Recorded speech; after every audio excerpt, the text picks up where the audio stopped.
Wait, I I don't never know. thought about that. I guess we could on the behind the scenes. And by the way, hello, welcome. This is behind the scenes of AV Rant. Yeah, since this is a behind the scenes recording, there might be audio dropouts. We're just using Google Hangouts, talking about images that you may or may not be able to see. So, yeah, if you'd like things cleaned up, especially the audio for sure, look for the completed 2 hour video version. That usually goes up on Wednesdays. Might be a bit weird this week because I'm away, but yeah, we'll figure it out. Stuff will be up. This is behind the scenes. You have been forewarned. What? Product activation. What's going on? Who's activating? Stop it. Scrivener has just decided just now, literally this second, that it has to be updated. What is Scrivener? It's like a word for people who write novels, and it keeps everything in like the chapters, and you can rearrange chapters, and you can sort by character and all this other stuff. It's all very stupid. Anyways, it's trying to do it now. Podcast, right? No, it's not my fault. This is it's a conspiracy. Telling you. All right, wait a second. Where's the thing? Oh, we already started. We have already done all this, I think. Oh crap! It's opening now. It won't. Well, better now instead of like in the middle of the actual show. This is behind the scenes. It's all right. Remind me later. Can you remind me later? Thank you. Can you close now? Can you go away? It's not doing it. It's just the spinning beach ball of death. Why is this happening, Rob? What have we done? Okay, I know I said I wanted to be done by noon, but yeah. what that means is I have a doctor's appointment at 1 o'clock that's about 5 minutes away. So I have a little play. So right. Well, we're not hard whatever at noon. It's odd. I swear to God. I still think it makes sense to leave the news till the end, and that way, if you need to go, you can go, and if not, great. No, we'll just do the normal. All right. Nah. All right, I'll put the news back then. Overruled. Where is it? Oh, is it not there anymore? Oh, you went straight to the thing. Well, I put it at the. Oh, we're not there at the end. There's all that news. I put it at the end. Okay, what time is it? You're messing me up, Rob. You fix that thing. 2:30. I'm trying. Where is it? Why is it not back? Is it back yet? Now look what's happened. There it is. Oh, there it goes. All right, here we go. Ready? So look normal. Okay, look normal. Just act normally. Welcome to another edition of AV Rant. I'm Tom Andry, and I'm here with Rob H. This is AV Rant. It's your home theater and AV questions answered. We're recording at an odd time this week. It's a Tuesday morning, which at one point we were hoping was going to be the normal time, but it's not. But yeah, here we are because schedules and whatnot. But we're still bringing you the podcast. That's how dedicated we are. Yeah, and I had a conference call. I had a phone call. This lady for a festival that they want me to bring the mobile wall to. She said she was going to call me between 8 and 9:30. Okay. So I dropped my kid off at school at 7:30. I came home. I studied up for the podcast, and I'm waiting for the call. I'm like, I just put the phone next to the bed, and I will just wait, and I'll just relax. Well, I fell asleep. Okay. And the phone never rang. And I would wake up and I'd check it, and then she wouldn't have called. And I put it back down. And it's phone about 9:15. And I'm like, well, I guess she's not calling. I need to get ready for the podcast. So I'll get up and I'm, getting ready. I'm like, I'm going to take a quick shower, and then I'll set up all the gear, and I'll be ready to go at 10 o'clock because 10 o'clock's fine. Kind of at the time we had decided. 9:29. Yes. I've got like a razor in my hand, and I'm about ready to get into the showers going in the background. I'm like, crap. So that's why I'm late. That is between 9:30, very technically. It's what she said. She said, I just made it. I'm like, you screwed me, lady. You screwed me. But that was fine. It was a good conversation, and it looks like that's going to happen. It's for a good place that I would like to support. So that is good. All right, here we are. This is AV Rant, the podcast that answers your home theater and AV questions. To get your questions answered, all you have to do is ask. You ask by emailing us at question@avrant.com. Contact us directly, though. You can go to the website, www.avrant.com. You can leave us a comment there if you can make it work. I don't know if it works anymore. It's kind of broken. I tried to fix it, and then it was fixed, and it wasn't. I don't know. Facebook.com/AVRant Podcast, which definitely works. YouTube.com/AVRant, where you can leave a comment and scream into the void along with all the other people that are out there. And then contact us directly, Rob at AVRant.com. His Twitter is @FirstReflect. I'm Tom at AVRant.com. My Twitter is @AVRant_Tom. We got some listeners of the week. To become listeners of the week, all you have to do is support the podcast in some way. One of the ways you can do that is going to www.avrant.com, clicking on the Buy Us a Cup of Coffee link, and leaving us a PayPal donation. PayPal will take your credit card or your PayPal, like you can just directly transfer it from PayPal, and they will take a little cut and give the rest of it to us, and we never see your credit card number. So we want to thank Brandon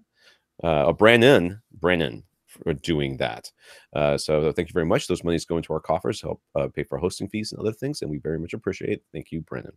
Yeah, Brandon M. Thank you very much for the donation. We appreciate that. We also want to thank our 67 patrons over at patreon.com. Patreon.com is a service where you can sign up, and it will take a monthly donation from you and give it out to the different artists that you want to, or content creators. Let's not be too all over ourselves here. Content creators that you would like to support. You can choose us along with many others, and we want to thank our 67 patrons for supporting us over there. Yeah, that is patreon.com/AVRant Podcast. If you'd like to sign up, give us a monthly donation. Basically, $1 is the minimum, up to infinity if you'd like to. So, thanks so much to our 67 patrons over there. Well, I think if you can support us in another way that's not financial, which is fine, just let us know what you've done. So we want to thank Noah and Abhu, I don't know, for alerting us that the Google Play Music Store wasn't updating our podcast feed, which, by the way, okay. I contacted Google, right? And I was like, dude, your feed's not updating. You can see it right here. It's like all these podcasts are updated except for the last 3. Yeah. It was 2 at the time, but then 3, which are just say processing. Yep. So I get an email back on August 31st saying, what did it say, Rob? I don't know. I didn't see that email. What happened on August 31st with AV Rant? Do you remember? The bandwidth limit exceeded thing on the website? We exceeded it for a couple of hours, and guess when they checked it? During that, they're like, your bandwidth is exceeded. And I responded back to them like, yeah, okay. So you haven't published a podcast since August 10th, but us exceeding our bandwidth on August 31st is what caused all that. Why don't you boys check it again? So the last time I checked, the most recent podcast had updated, and then a little bit later, one of the earlier ones did, maybe 2 of the earlier ones did. So they're catching up. But I don't know what they did. They screwed it up. Yeah, I mean, you actually got a response from Google. I was talking of speaking into the void. I thought that was going to be... I thought I had no chance of hearing from him. When I heard from him and I got that response, I'm like, you got to be kidding me. It's like when you call the guy over to check the whatever is wrong with your car or your house or whatever. They're like, it's working now. You're like, dude, you don't understand. I think it was the guys over at the Digital Media Zone who do the Entertainment 2.0 podcast. I think it was them. I think it was Richard who was talking about, I think he uses Google Play or... Yeah. I don't know. I might be misattributing, but somebody was mentioning they were having issues like with not just our podcast, multiple podcasts on Google Play Music. So it could be that it wasn't just us. For those of you watching the YouTube channel and seeing me drink my coffee, this is the second sip of coffee I've had today. We are not being supported by the M&M Corporation. Yeah, no kidding. But Noah and Nestle has not sponsored this podcast, though. If they would like to, you feel free to contact me. All right. I'll interview one of your M's. Noah, Abu, thank you for helping us out with that, because I don't really monitor Google Play at all, so I wouldn't have known. You guys got to let us know if there's a service that you want our podcast to be a part of. I try to get us on everything. It's usually not that big of a deal. Every once in a while, somebody's like, "Oh, well, if you want to be a part of our service, and you have to have this and this and this," and I'm like, "Listen, here's the feed. Shut up. Put me up there." RSS. All right, in the news, IFA or IFA or IFA. I don't know how you're going to say it. I'm not even going to try to say what that stands for, because I believe it's in German. Is it really? Oh, yeah. Yes, it's in German. That's right. So anyways, I got some projector news there. Sony has a new 4K projector lineup, all with 18 gigabits per second HDMI inputs, $5,000, $8,000, and $25,000 models. The last one is a laser one. The other 2 aren't, I'm guessing. That is correct. Okay, because it reads a little funny here. So $25,000 if you want the laser, and the rest of them are for the lamps. People who can not afford lasers. Now, anyway, they have a new HDR reference picture mode that's designed to offer correct tone mapping for 1,000 nit sources. JVC announced their new... Well, I just want to comment on that, Sony. Yeah, real quick, because that HDR reference picture mode, so with the 1000 nit sources, that means that if you combine it with one of the Panasonic Ultra HD Blu-ray players, and you don't have to do the UB820, the one that does Dolby Vision, because these are projectors, they don't do Dolby Vision. Right. Panasonic has a UB420, which still has the HDR retone mapping. And that'd be ideal for this, because that way anything that's mastered to anything other than 1000 nits, it can tone map it inside of the player to exactly 1000 nits, output it to the Sony, which will then tone map it properly at 1000 nits for the projector output. So that's great. Yeah, nice to have the 18 gigabits per second inputs now on all of them. And that $5,000 model, the entry-level one, it still does not have motorized, or it might have motorized, but doesn't have lens memories. So the step-up model, the $8,000 model, has the lens memories. Yeah. Okay. JVC announced a new 4K lamp-based projectors plus a top model that now does 8K E-shift. Yeah. So it's a 4K that wobble 4K. It's a 4K panel that wobbles now to do pseudo 8K. That's only the top model though. Yeah, $6,500, $8,500, and $18,600. Yep. What's the $600? They're like, this is literally as cheap as we can make it. Yeah, pretty much. Yeah, the 500 won't do. We need an extra 100 in there. So JVC announced automatic tone mapping to analyze and adjust the light output for each movie individually, although it's not dynamic or active tone mapping, so it's not scene by scene. So it seems to me that what I'm hearing here is that if you're not going to, 8K and tone mapping are the things that they're going to be slapped on the side of the box. And on the JVCs, they are keeping lens memories for all of the models. Interesting that so they had an entry-level model in the previous lineup where it was 1080p panels that were being wobbled, and the entry-level in that one got down to $4,000. Now the 4K version, $6,500 is going to be the entry point.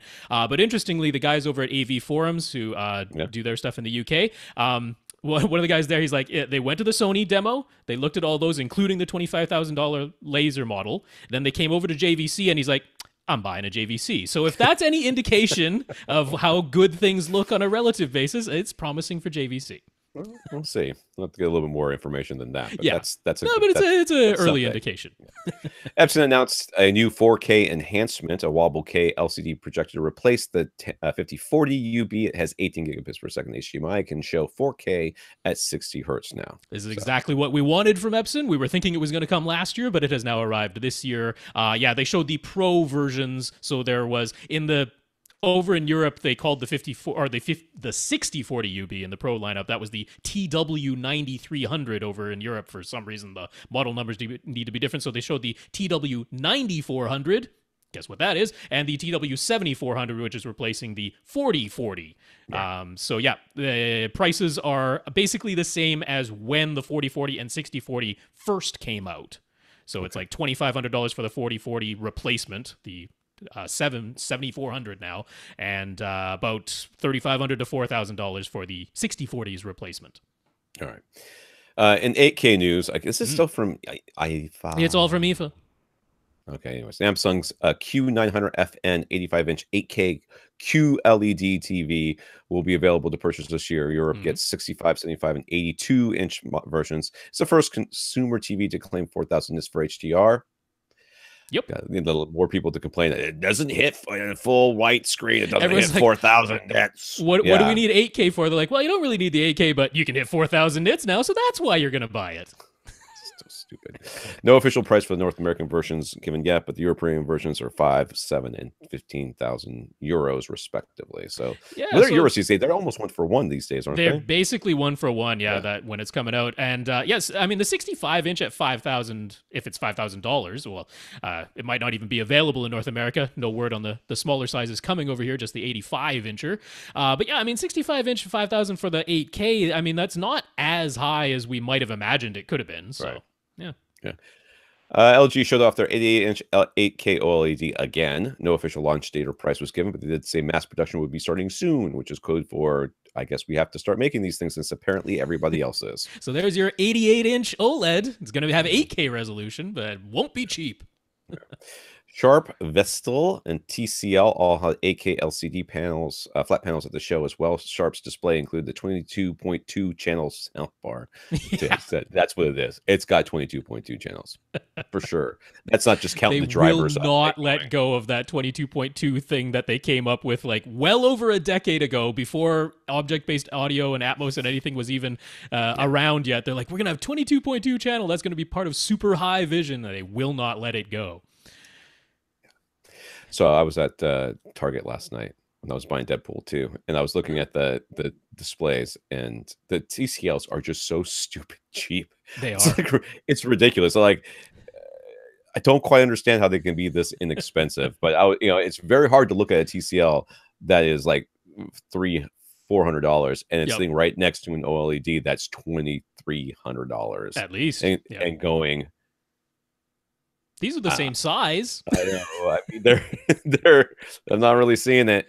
And for anyone who's saying like, "Oh, Dolby Vision's too expensive for people to put it in there," I'm like, the TCLs have it, and they're $300 or $400 some of them, and they have Dolby Vision, so it can't be that expensive. I think my favorite moment there was when I realized that they had burned in the OLED with a NASA logo in the background somehow. So, and all the blacks on the left side, you would see this NASA logo burnt into it. Like, oh, jeez. It can happen, yes. Yeah. Vestel had a 98-inch 8K model, and TCL's 75-inch 8K TV had 832 local dimming zones, although it still only claimed 1,000 nits peak light output, which is fine. It's not 1,000 only. I mean, 1,000 is what you're supposed to hit for HDR. That's the thing. You won't need 4,000. In other news, LG had a 173-inch modular micro LED display at IFA. No plans to sell it yet, unlike Samsung's 146-inch the wall. Yeah, so they're just like, anything you can do, we can also do. That was basically what that was. We're doing it. We can do that too. Sony has official prices for the Master Series displays now. I don't know what the Master Series are. Anyways, $4,500 for the 55-inch A9F OLED, $4,500 for the 65-inch Z9F LCD, $5,500 for the 65-inch OLED. Dude, those are so expensive. But anyways, the $7,000 for the 75-inch LCD. So the rumored prices we mentioned back in episode 602. For those of you that are on YouTube right now going, these prices are all wrong. That's right. Unsubscribe. We did say it was rumor only. They were almost right for the OLEDs, but $1,000 off for the LCDs. So. Which is actually what I predicted. I was like, those look about $1,000 too inexpensive for the LCDs. So I was kind of right about that. Sonos has a new Sonos amp to replace their old Connect amp. The new model has 125 watts per channel, a subwoofer output with an adjustable crossover, HDMI, ARC input, and costs about $600. Yeah, so everyone who was like, hey, the Connect amp, great product, but a little bit too expensive, they're like, well, here's a new one. It's more expensive, but it does more stuff. So, all right. I like the crossover, adjustable crossover. But it is nice to have the subwoofer output. Yeah.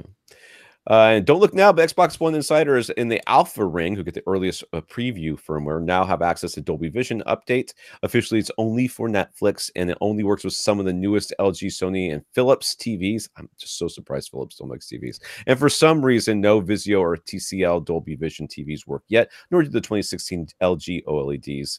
They get a lovely error message. So yeah, so this is primarily a little early. Yeah, it seems as though this is because the Xbox One must be using the software version of Dolby Vision. When Dolby Vision first came out, it required hardware chips that actually had the Dolby Vision stuff built right into the chip, built right into the system on chip. But in order to get Sony on board, Dolby created the software-only version. So that initially created problems with Sony televisions in that all the sources had to be updated to output the version where the player did more of the processing than the television. Right. So now it seems as though that software version of Dolby Vision is being output by the Xbox One, but it doesn't work with all the older televisions that only worked with the built-in hardware system on chip version of it. So yeah, a little bit tricky, but don't panic. This is why they have alpha and beta releases before the full public release. So it's not time to panic that there's no way that they'll get this working. I'm sure they will, but there you go. At least it's out there. We know it's coming. Now the Xbox One X and S can do both Dolby Vision and Dolby Atmos. There you go. They'll screw it up. They're gonna screw it up right before they're gonna have it working perfect, and they'll be like, okay. And now it just stops auto switching. Then it's only going to work for Blu-rays, and then it's only going to work. It'll work for Netflix, but then Atmos won't work anymore, or all the sounds come from the back of the room. That's right. I did see Deadpool 2 last night. It was good. did? I did not like it as much as I liked the first one, but Oh, it was very good. There were I some enjoyed it. surprising moments in there. I was able to stay spoiler free again. Oh, good for you. Very excited about that. So I'll watch it again. We'll see. Let's get into these questions here. Nathan has 7 Ascend Sierra RAL speakers, towers, horizon center, and 4 lunar surrounds, and 4 overhead speakers. He uses the Marantz, AVRant SR6011 receiver plus monoprice monolith 7-channel amp. At the moment, the monolith powers all the floor level speakers, while the Marantz powers just the 4 overheads. But he has an on-hand, an old receiver with multi-channel analog inputs. Therefore, he could repurpose that old receiver as just an amplifier. Nathan is considering the projector upgrade, but in order to fund it, he's thinking he could maybe sell his monolith amp. Would he kick himself later if he sells the monolith and uses the SR6011 and his old receiver to power the speakers instead? He's about 10 feet away from his front towers, and his surrounds and overhead speakers are closer to him than that. Will he hear a hiss from the tweeters without the super low noise floor of his monolith amp? Will it be a big step backwards in overall sound quality? Well, I mean, first of all, you could just try it. I mean, true. Yeah, all this stuff is on hand, so you could physically disconnect from one amplifier and plug into the other. Yes, yeah, yeah. I mean, he's not saying what receiver this is, so there's that. No, what the old one is. The old one is, yeah. So without knowing that for sure, it's very hard for us to say.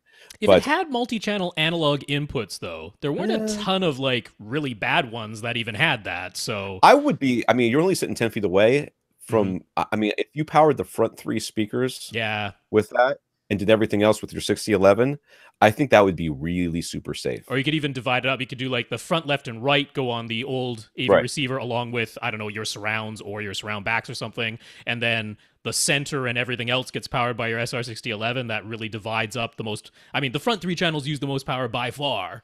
Right. So if you divided up the center and then the front, left, rights on 2 separate amps. Even if you just did like the left and right and then all the overheads with with one, and then and if you were like, okay, well, I think that my SR6011 has the best amplifier out of the 2, then use that. There's no reason why you have to separate out the front 3 to the other receiver. Just use the 6011 to do whatever ones you think are the most important, and then everything else on the other one. I would at least give it a try. I mean, you've got the amp there, and it's worth. I mean, because if you're thinking, and that's what he is, of selling the monolith so that you could help buy a better projector, then this is certainly worth that time investment. Yeah, because you don't even have to disconnect anything from the speaker side. You're just disconnecting from the amplifier side and plugging it into a different amplifier. I mean, I'm a little bit torn. I mean, the idea of giving up a lovely monolith amplifier, it hurts you in the chest. It's tough to see that go. I mean, so I'm sure he was asking because I've got a very similar setup. I've got a Marantz receiver, and then I've got a ATI, but ATI makes the monolith amplifiers, and they're essentially the same. So I mean, I have certainly tried powering my Ascend Sierra RAL speakers, very similar. I have 3 horizons up front with the RAL ribbon tweeters, and I've tried powering that with my Marantz receiver. So objectively, if I put my ear almost physically on the tweeter, then yes, the hiss coming from the Marantz is, I think, I don't know, maybe 3 decibels louder than the idle hiss coming from the ATI amplifier. But at a 10-foot listening distance, I mean, I'm close enough. I'm about 6 feet away. Can't hear it from there. So as far as the idle noise floor, objectively, I really can't tell you that you'd be giving up anything by not using the monolith. And then, since you will be dividing the power between the Marantz and your older AV receiver, you're so close to all the other speakers. No problem in terms of power output. So, might hurt to say goodbye to the monolith, but I can't say I think you need to keep it from a performance point of view. I agree. All right, Marty.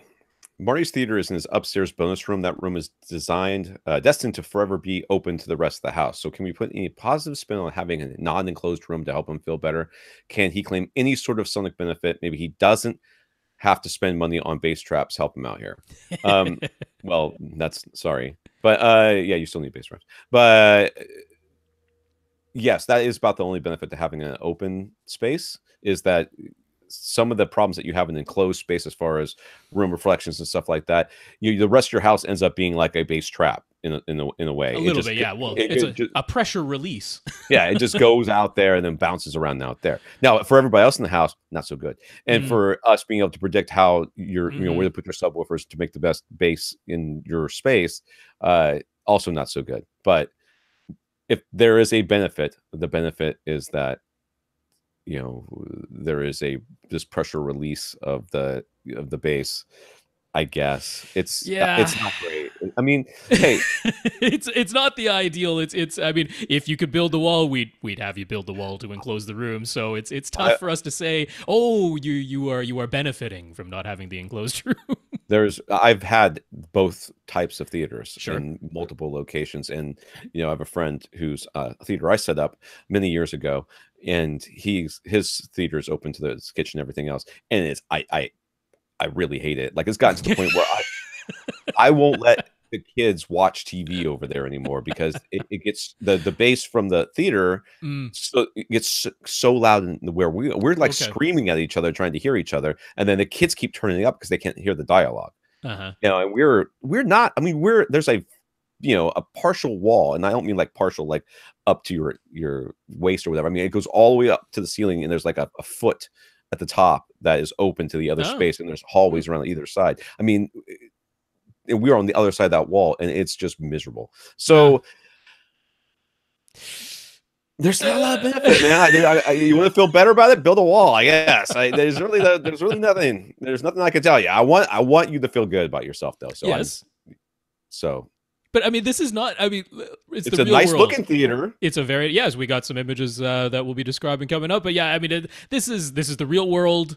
You don't have to feel as though you're getting the superior experience. It's just it's what you've got, and it can be very good. So let's be happy with that. Yeah, that's fine. That's right. Settle, man. It's the American way. The rear portion of the room's ceiling slopes downward following the roof line. He has a second row of seats on the riser in the back. So the combination of the riser and the downward slope ceiling means anyone sitting in the back row has their head close to that ceiling. He recently upgraded to a Marantz AV7703 processor, which can do Atmos. And he'd like to install Atmos speakers, but would top rears be too distracting for anyone in that back row? Plus, with the slope, make in-ceiling top rears a bad choice. He went into this attic, and it does appear that he has enough physical space to install the in-ceilings in that slope part of the ceiling. Maybe he should just opt for 2 overhead speakers instead of 4. What do we think? Okay, so if we look at this room, there's a screen at the front. There's a wall on the left. I presume the right side is open to the rest of the house. Yes, yeah, because that's as he described that the room is open. So, yep. There's there's a home theater seating in here in the front row. There's a love seat in the center with 2 seats on either side. It's all connected, and then behind that looks like there's a couch and a chair. Yep, but it's up on a riser. Up on the riser. Now, where do you sit? Because I'm guessing you sit in the front love seat. In which case, I mean, I'd be honest with you, I would do top, middles, and front heights, and put the top middles like over right behind, a little bit behind the front row of seats. I mean, basically where the projector is, like the projector is mounted to what is still the flat part of the ceiling, and that's just a teeny bit behind where the front row of seats are. I do. I think that because you're not going to be able to do top rears, I don't think. Yeah, that's a bit tricky. Yeah. I mean, you could, but you're right. They're going to be blaring on those people who are right there. That being said, whoever you relegate to the back seats, sucks to be them anyhow. So I mean, he did say in his email that the back seats are infrequently used. So I don't think it's a gigantic worry about that back row. I would place them optimally for you in your front row, and maybe just cheat them back just a tiny bit, just to help that back row get some overhead effects as well. But I would do top, middles, and front heights. Yeah, I think right on that still flat portion of the ceiling, right where the projector is mounted, to either side of your projector, essentially. That will be top middles for that front row. The back row gets what it gets, but they're still getting overhead effects. And then you're going to have front heights. I don't know, what, about 5 feet in front of your seat? Yeah. I think it'll work nicely. Yeah, and this is, I mean, it's all carpeted. The seats in the front are leather. The seats in the back are plush. He's got some blackout drapes, it looks like, on the left. And it's all very beigey, but it's a very well put together theater here. It's nice and clean. nice clean theater, and he vacuumed. Thank you for that. It's always nice when vacuum. And your little dog is very cute, so you can tell whoever that is important to that. I think your dog's cute. All right.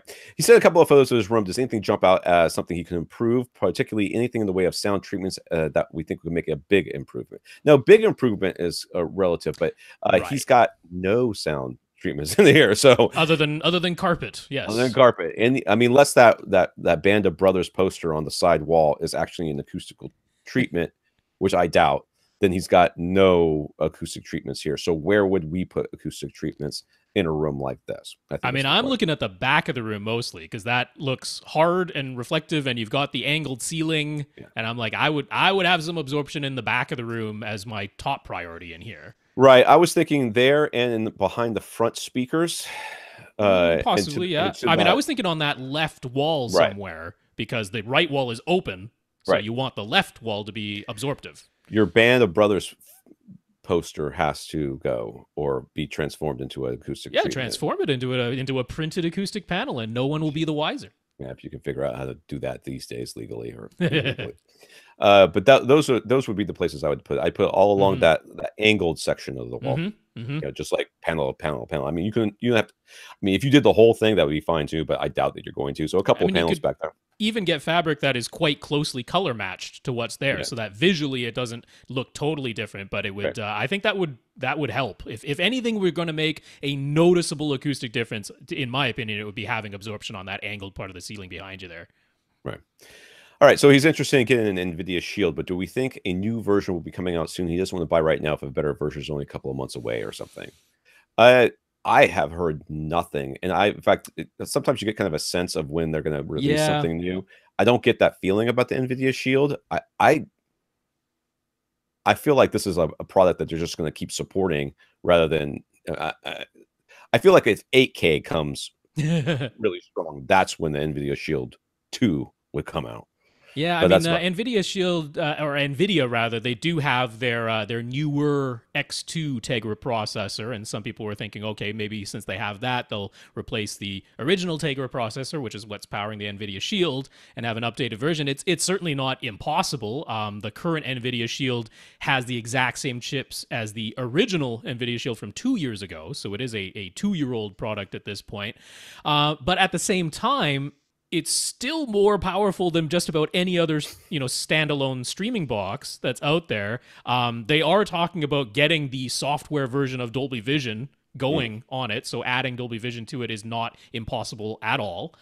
Yeah, I certainly don't know if anything's coming out. I can't say I'd be utterly shocked if it did, because they do have that new process that they could, but at the same time, they don't really have a competitive reason why they need to, so they could just continue to make a good profit or drop the price, making it even more attractive, and I think that's probably more likely.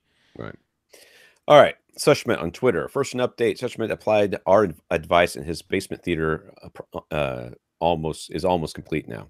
He says he loves his Harmony remote, his BenQ HT2050A projector, his Focal Little Bird surrounds, and his 92-inch projection screen, which ended up being a fixed frame model. So, but if you look at the thing before, it was kind of this little room. If I remember correctly, there's a staircase on the left. There is, yeah, and he had a slightly larger room to the other side of the staircase, but it was very oddly shaped, and it would be difficult to work with. So we're like, let's use this more rectangular one that's slightly smaller, but that's what we recommended. That's what he went for, and now we can see some of the results. Yeah, so before it was like a little workout room, and it had like a little refrigerator, it looks like, in there, and a keyboard of some sort, and now it's got a 92-inch screen. It's all very dark, and there's a couch which you have to it's pushed up to the right wall. You have to kind of walk around, which I think was what we kind of decided. That's absolutely fine in my opinion. It looks very nice in there. That looks like a very comfortable and pleasing place to watch a movie on a nice big screen. The right side of the couch is that L thing that comes out, where it's just a built-in footrest, and he's got like the big plush ottoman in the center there. Yeah, he's got some tower speakers. It's looking good, man. That looks like a nice place. So, anyways, this question: he's seeing judder when he's watching Blu-rays, and there's a slow-moving and if there's a slow-moving panning shot, any way to improve that? So you've got some sort of video processing going on, my friend. That's what it sounds like to me. So, yeah, it's I can't be 100% sure I'm going to be able to help you with this, because the BenQ HT2050A It mentions in its inputs that it's basically looking for 1080p 60. It does say it's compatible with a 1080p 24 input, but I'm not sure what it does as far as, does it drive it at 72 hertz? Does it drop it down to 48 hertz? It's not exactly clear what it does with a 1080p 24 signal. A lot of lower priced ones just turn it into 60 anyway. And that might explain your judder. That said, if you go into the BenQ's advanced settings in its setup menu, you do have the option to turn on film mode. And that's what's supposed to detect a 24 frames per second. Pull down, that's messing everything up. Yeah, I mean, that's where judder mostly comes from. Yeah. It's from turning 24 into 60. So turning on the film mode and then making sure that your source device is also set to output 24 hertz. So try that, because that, if the BenQ does turn on like a 72 hertz refresh instead of 60, or even a 48 hertz refresh instead of 60, having the film mode on and the source device set to output 24, that should get the judder as low as it can. There is still just inherent judder in film, and when you blow it up to an image much larger than you've ever been used to, you're just going to see that. It shouldn't be that pronounced, though. It shouldn't be that pronounced, though, no. So the other thing you could do is, if that doesn't work, turning on the film mode in the BenQ and then making sure your sources are outputting 24 hertz. If that still gives you the judder, you could try having your source output 60 hertz. There's going to be judder inherently because it's converting 24 to 60, and you're going to get the 3-2 pull down. But then you can turn on, again, in the advanced settings of the BenQ, it has a fast mode, which turns off any processing that the BenQ is there. It's mostly there for games, right? It's like the lowest latency mode. But turning on that fast mode makes sure that the BenQ isn't changing anything, and then it's only compatible with a 60 hertz signal at that point. I was going to say, couldn't he just go into his sources and just turn them all to 1080p 60 and then give the BenQ what it wants, and then he's done with it? Exactly. Yeah, that is what I'm advocating. If the 24 doesn't work, then I would advocate for that. Make sure the sources are outputting 60, and then turn on the fast mode, and then the BenQ's just throwing the pixels up there as it receives them. And that should fix that problem for sure. One of those two solutions. All right, Keith. I got a text, not text, an announcement thing that I got an email, and I looked over as I was reading. I got to K and E and looked over, and I just went, must be an N at the end of that. Keith, if you have an LG OLED, a 2017 C7 in Keith's case, what are the best picture modes to use as your starting point? He's interested in settings for a dark room, and he'll have SDR, HDR10, and Dolby Vision content. Yep. Yeah. So, all right. I want to speak generally, because we've talked about this, and maybe I feel like this question, it comes up later in this question, or maybe later on. But generally speaking, these days, a lot of the displays, especially anything any kind of higher end display, has some sort of theater or cinema mode. And if you set that mode on, and then you look at, if they give you a color temp thing, and it's like, if it doesn't already set it to like warm or warm 2 or something like that, you set that to that, it usually will do it automatically. You're usually very close to being correct. Right. Now, the OLEDs in particular, and I don't remember if the 2017 is the case, Rob's going to tell us in a second, some of these, especially when you're dealing with HDR versus SDR content, can be a little different because it's a brand new technology. And these first couple of iterations of, if you don't think of yourself as an early adopter, hate to break it to you, you're an early adopter, because the HDR is still in its infancy, and it hasn't really been completely formalized as far as how they do. They're getting these displays out as fast as they can. So in the future, I think it's still going to be the case. Theater mode, for a dark room, or cinema mode, and making sure the color temperatures are warm or something along those lines is usually going to be very close to being correct, with very little adjustment past that. In this particular case, I'm not sure. So Rob, hit him up with the deets. Sure, yeah, and he did say this is for a dark room, and that's important.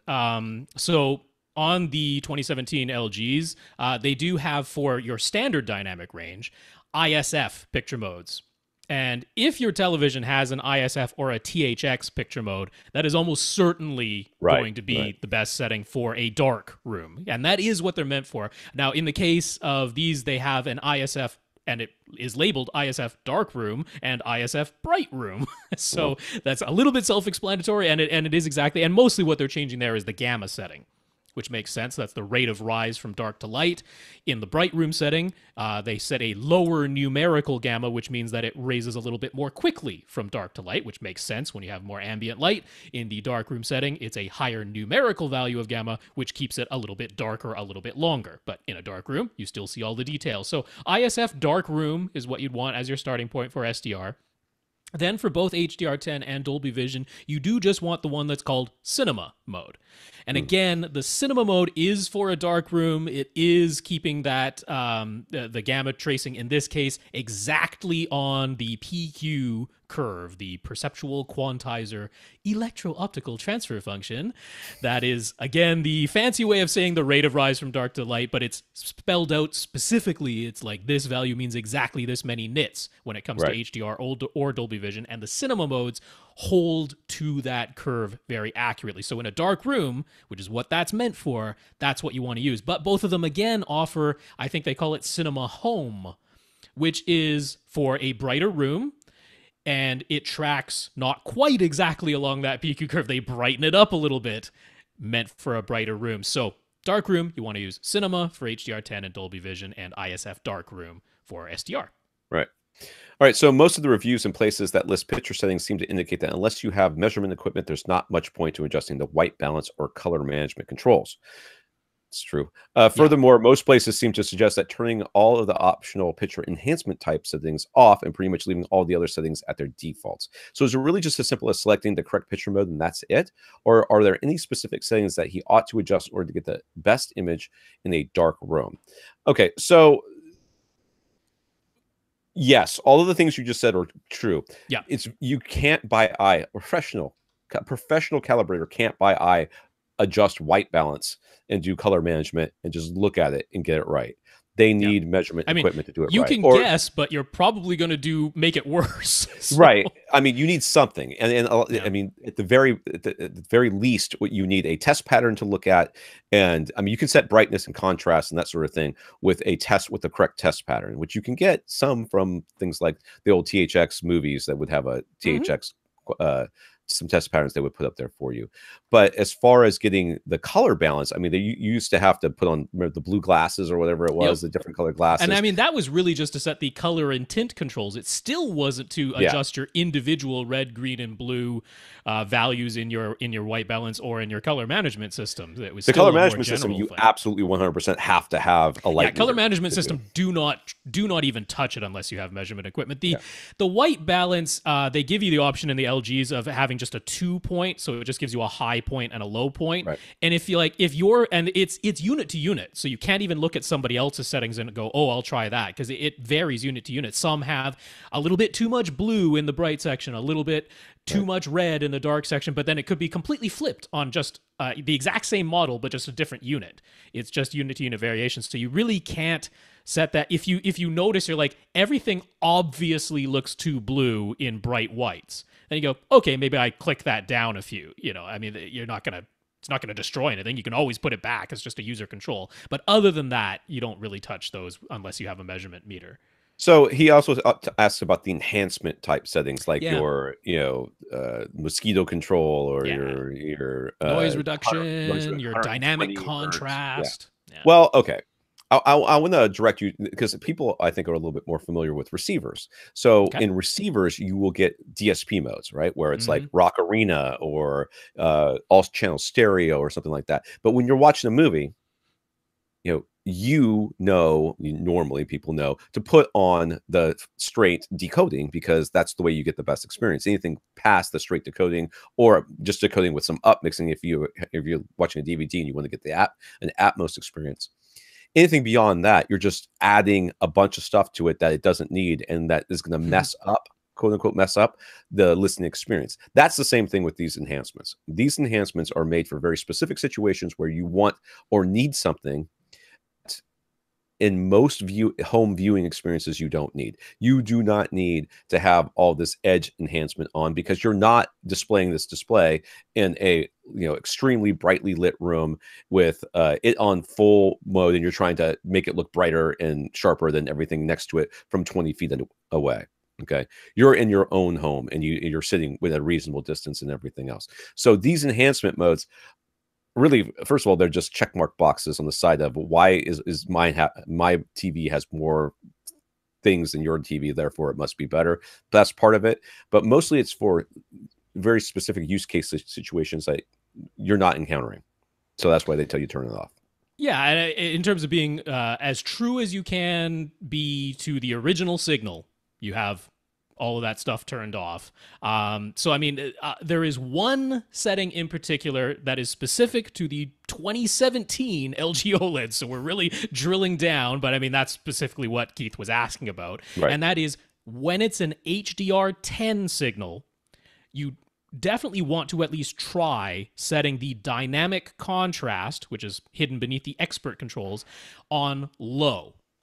Right. And that's specifically because that is where LG hid their active HDR, which is their version of taking an HDR10 signal and analyzing it frame by frame and adjusting the tone mapping frame by frame. That's something they're doing on their own. It's not inherent to HDR10. It's pseudo turning HDR10 into dynamic, a version of HDR, and they hid it beneath the dynamic contrast control on the 2017s. On the 2016s, they didn't have that, and on the 2018s, they gave it its own separate little menu item. So it's specifically to the one that Keith has. The other one on LG televisions is I would check the true motion settings. That's their frame interpolation settings. Now, thankfully, on the cinema modes, they turn that off by default, which is fine. But you can also set it to the user mode and then just set both of the sliders. So they have a de-judder and a de-blur slider. You set those both to 0. And that means it's not actually interpolating any new frames, but it does activate the 120 hertz refresh, which can make things look a little bit cleaner, a little bit smoother, especially like motion, right? It'll clean up if there's a little bit of trailing or anything like that, because it's refreshing the panel twice as fast. Instead of 60, it's refreshing it at 120 now. So like when you're showing 24 hertz, it's just showing each frame 5 times now. That's what it's doing. So you can do that. Having it off is fine, but if you set it to user with both sliders down. But everything else, I mean, thankfully, if you look through a bunch of reviews, when they show the out-of-the-box settings versus the post-calibration settings, they're like, even out of the box, all of the errors are like below 3, which is the visible threshold. That's in terms of the colors. And everything else, they've essentially got right if you use the right picture modes. So, yeah, you're in good shape. Yeah. Mark's theater area is 13 by 28, but it's open to the rest of the house. So infinity square cubic quad feet. Yep. He was running an all clips 5.1 setup, and he added 2 pairs of SVS Prime elevation speakers as front and rear heights. Hearing the SVS speakers, as well as our many previous speaker recommendations, made him realize he'd like to get different speakers. Now, I want to say, to start off with, we don't not like clip speakers.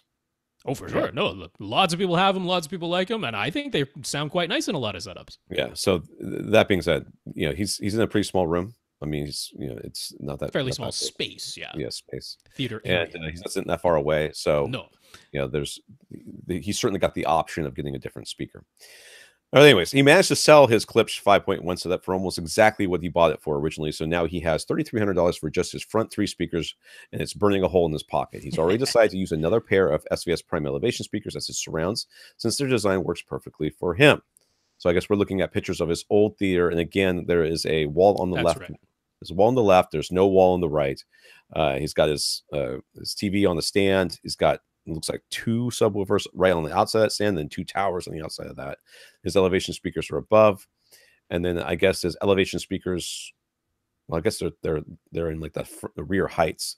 So I guess he's going to put the surrounds on the ceiling. Is that what his plan is? I think they're going on the wall. Maybe they're going on the back wall.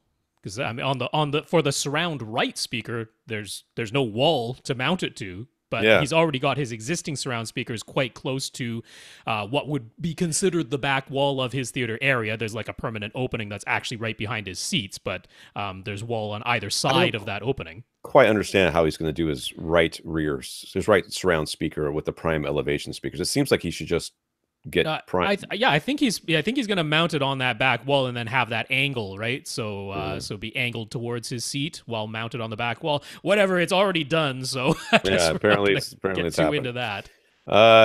Yeah. So the two subs are up front, and there's no subs in the rear. It's no room treatments. There's an opening behind his head. The subs, like those are gone. So he sold the whole Klipsch package. So, right.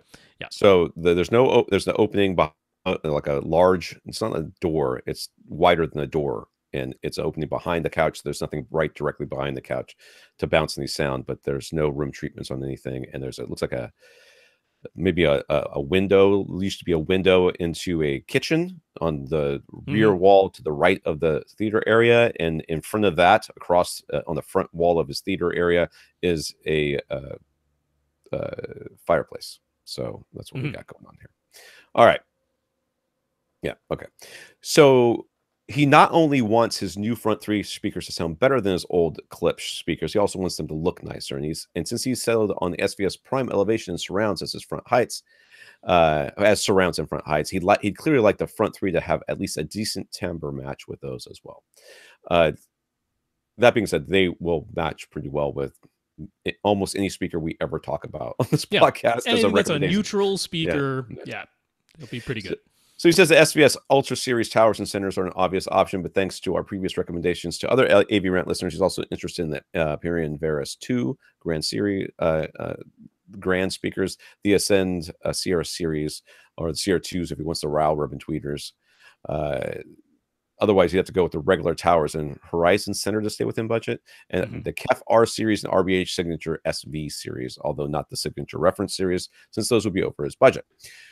Realistically, he doesn't think he'd be able to audition all those in his house. So which 2 or 3 would be our top recommendations for him to audition? Dude, write them on pieces of paper, put them in a hat, and then pick 2 out. Yeah. Because, I mean, you literally could not go wrong with any of these as far as I'm concerned. Agreed. I really like the KEF R Series. I think that out of these, they would be not my first choice. I don't know that they would be my last choice, but I don't know they would be my first choice. The RBH, the Ascend, the Aperion, and the SVS. I think the Aperion, the Ascend, and the RBHs are my top 3, and the SVSs, which are great. We're splitting hairs here, and the KEF series would probably be my bottom 2. But literally, if you pick 2 out of a hat and said, I got SVS and KEF, I'd be like, good. Those are good. Logistically, I would have you get the SVS and the Aperion simply because free two-way shipping. Yeah. So in terms of... And then pick one more. That's what I would do. Yeah, in terms of cost risk, really no reason. Now, the Aperions, in my opinion, I guess the RBHs also have that nice curved, and they have different finish options on the RBH Signature SV series, but the Aperions have, the different finish options. If you don't want black, at least there is a different option with the nice curved cabinets, really nice speakers, and again, the free two-way shipping. It makes that a pretty easy one to choose as an audition. If there's one that's different here, it would be like the Sierra 2s, because that's the only one that's got a ribbon tweeter out here. I mean, perhaps you literally get a single Sierra 2, just the center, because then the price of return shipping is pretty minimal. And it would give you the opportunity to hear the one speaker out of these that has a significant design difference from any of the others. And it is the nice bamboo cabinets with lots of finish options too. So in terms of looks, I'm going to make a recommendation here too. I think you should not get tower speakers. And the reason is you're sitting very close to your speakers as it is, and you do not need the bass out of them to get this room going. You certainly don't need towers in terms of an output capability situation here. So that saves you some money right there, except you will have to buy stands, but you have stands. They're currently being used in the back of the room. So you've got those stands. So you don't have to buy the stands. So if it were me, I would be looking at bookshelf speakers from any of these manufacturers, same series that you're talking about, but that could save you some money, and then you could maybe bump up to the reference series from RBH or the RAL tweeters. We're no help. We're like, all of these are great. Here's all sorts of reasons to try any of them. All of them. Order them all. And if you get the bookshelves from the Sierra 2s, then the bookshelves are a lot smaller than the towers, and then it makes return shipping easier. I'm not. Hey, honestly, okay, this is when I'm in a situation like this where I'm like everything sounds fantastic. A lot of times, what I'll do, and I can't make my mind up, is I will say heads, it's it's Ascend, tails, it's RBH. I'll flip a coin and then I'll look at it, and if I'm disappointed, like if my initial reaction is disappointment, I know that I really did have an opinion. If it's not, then because that's the way I kind of feel about these. Is I feel like you literally could buy any of them, in which case, exactly, go with your gut. Yeah, I mean, yeah, if you came back to us and said, these are the ones I went with out of the ones that you've mentioned, we'd be like, awesome. Like, there's not a single one where we go, oh, that's kind of too bad. No, we'd be super happy. You really should have talked to us first. Well, and he did. And we're saying, no matter what you go with, we're going to give you a big thumbs up. I mean, his old speakers were black rectangles. Yeah. So if there's any out of these, like the KEF R series, very nice looking, but they're still just rectangles. The SVS speakers, really nice looking, but they're still just rectangles. Yeah. So if you want any that look a little bit different, those would be the Aperion Varus, the RBH, and then the Ascends are rectangles, but they are that nice actual bamboo with the cool finish options. So looks-wise, you can get something different there. So I'm kind of leaning towards those three if it's the combination of looks and everything else, right? And there you go. All right, there, I nailed it. I narrowed it down to my three. Okay. But definitely try the Aperions. Free two-way shipping. Separate from his speaker budget, he's got around $1,800 to spend on subs. Given the fact that his room is open to the rest of the house, he was considering dual HSU VTF3 Mark V HP subs, since they're the lowest, one of the lowest priced high output subwoofers that allow him to get two, and that would allow him to get two within his budget. Mm-hmm. On the other hand, with his room being open, maybe a single SVS PB4000 would be best. What do we think? I think that PB4000 is a freaking huge ass sub. You have a hard time putting it in this room. That's what I think. I mean, you're not wrong that output wise, one of them will probably do ya. But I mean, to me, I want the dual subs. You see, I have a hard time with dual subs and open concepts because plus it does. He's probably going to end up with them both at the front of his room. That seems like it's going to be the most likely thing. Although you can still play with the phase knob and get some pretty good results. It's going to be a lot of time and a lot of trial and error, but it can be. I don't know. I'm going to put I'm going to say the PB4000. Really? Wow, look at this. What a day. Mark this day down on your calendar, folks. This is the day when a host of AV Rant didn't recommend two subs with a one big. And I think the reason is because if you're going to end up with both of them at the front of your room anyways, then it's just not going to make that much of a difference. I don't think. I think that you could play with the phase knob on the single sub. The 4000's got like the app control or whatever it's got, and be easier to do it from your seat. I don't know. I like the. What if he waits for the new 3000 series and gets two of those? Well, okay. Well, I mean, never. I mean, I don't know how big those things are going to be. I honestly don't think he can fit two of the HSUs up front. Based on the space, well, we're suggesting you go with bookshelves though. That might give him just enough room. I was thinking about that, and I'm still thinking he can't fit two of them up front. Or maybe they end up being his stands. Yeah, but we've heard horror stories of people trying to do that, and then the cabinet does vibrate a little bit. It does, and it will shake your little.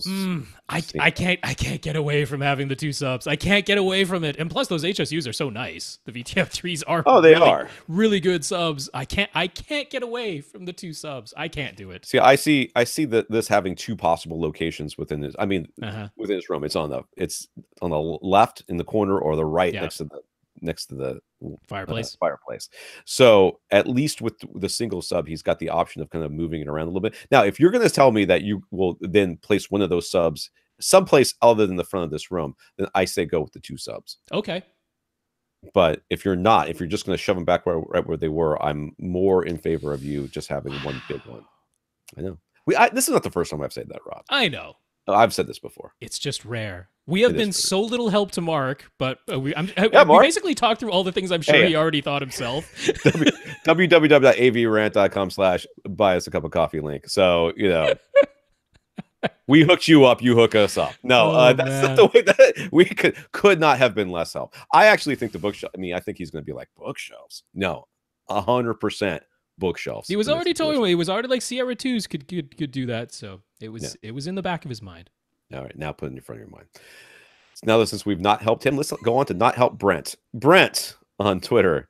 Brent had a contractor finish the room Brent will be using as his theater. The drywall is up and completed, but it turns out that one of the surround speaker wires was not run inside the wall. That's when you talk to your contractor, say, "Hey, dude, you don't get the rest of your money until this is done." Yeah. Well, I mean, honestly, I'm going to be honest with you, Brent, and I know what this question is, but I think the solution to this problem is that call your contractor and say, "Listen, you didn't run the wire. I need it run to this place right here. Here's some links to some flat wire. Send over a drywall guy. Have them install the wire, and run it, underneath the carpet or wherever, along the wall, back to my home theater, to the place where it's supposed to have been in the first place. The painting and stuff. It's minimal expense on their part. That's true. Yeah. And it doesn't require them to open the wall. You're not saying you have to open the wall to do this. You're just saying, hey, use this flat speaker wire, make it look nice. And that's literally a couple hours work for somebody who knows what they're doing. They'll have to come back a couple of times, which will be a hassle because you have to wait for the spackle stuff to dry, and you got to paint it again. But we're talking about the very, very flat speaker wire that you can't get. I like the ghost wire from Sewell. So it's exceedingly flat. You can in fact just fold it on itself to make turns, 90-degree turns or whatever you need to do. And then you've got these flat ends that kind of go into these pseudo adapters, little bracket things, and that just converts it into regular speaker wire to actually connect to your speaker. So all on its own, it's not that visible, but it would still be visible. But you can do a light coat of wall plaster right over top of it, paint it. You can paint it directly, but if you want it to be truly invisible, you do just a light coating of wall plaster over it, paint over that, and it's gone. It's invisible. So that is a solution. You could certainly look into that. It was my first thought as well. Yeah. Oh, okay, good. So rather than cutting things open, is there a small wireless solution he could use for that one surround speaker? Well, remember, wireless is not wireless. I mean, you still have to plug it in. Power cord. Yep. Yeah, you got a power cord. So I really think that the flat speaker wire is the way to go in this situation. Especially if, as we say, your contractor should do it. They should do it for free. I mean, they should just make it right. But I mean, if they don't, then tell all your friends and review them on Yelp or whatever. But what do you got for a wireless amplifier? Yeah, so I mean, for this type of thing, I'd point you to Anthony. Anthony, their model 1700 in this case. So they have a couple of different ones. The 1700 is the wireless receiving part of it, which you would put close to the speaker, it has an amplifier built right into it. So it's a wireless receiving device and an amplifier. The 1700 just has one amplifier. It's a stereo amplifier, so you could actually connect two speakers to it. He only needs it for one. The model 1800 gives you two separate receiving devices, a little amplifier in each one. That's really nice if you got like an open back of the room and you need a wireless amp next to, but it doubles the price. So the single unit one that is a stereo amp, it's $99. It's $200 for the dual one. Now I like the Anthony ones because these ones have a speaker wire input on the transmitter device. So even if you don't have pre-outs on your AV receiver, you can still use this. That's what I like about that. And then on the little receiving unit, you just have speaker wire outputs, and it has its own little volume knob. So I like that as a solution. $99, not too bad. You can get them at Amazon, so you can return it if it doesn't work for you. Yeah. So what sort of latency would the Anthony wireless solution have? Sure enough for him to compensate just using the distance setting on his receiver.